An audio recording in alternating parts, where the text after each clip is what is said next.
إنا أنزلنا التوراة فيها هدى ونور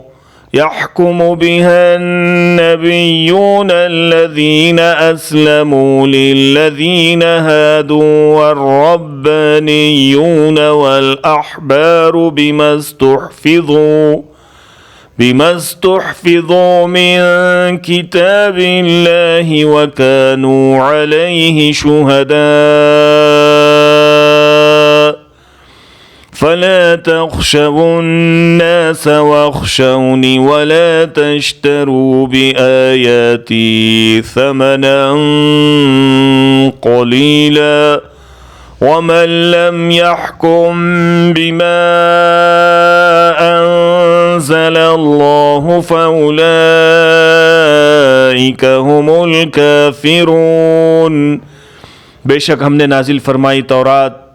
जिसमें है हिदायत और रोशनी, हुक्म देते थे उसी से अम्बिया जो फरमाबरदार थे उन लोगों को जो यहूदी थे, और मशाइख और उलमा भी, क्योंकि वो निगहबान मुकर्रर किए गए थे अल्लाह की किताब के और थे वो इस पर गवाह। सो मत डरना तुम लोगों से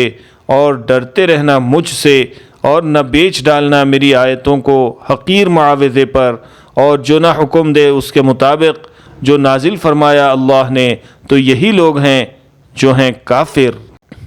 Indeed, we sent down the Torah in which is guidance and light, judged by it the prophets, those who submitted for those who are Jews,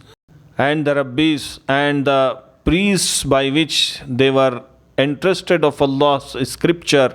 and they were thereof witnesses. So do not fear people and fear me, and do not sell my verses for a little price. And whosoever does not judge by what Allah has revealed, then it is those they are the disbelievers.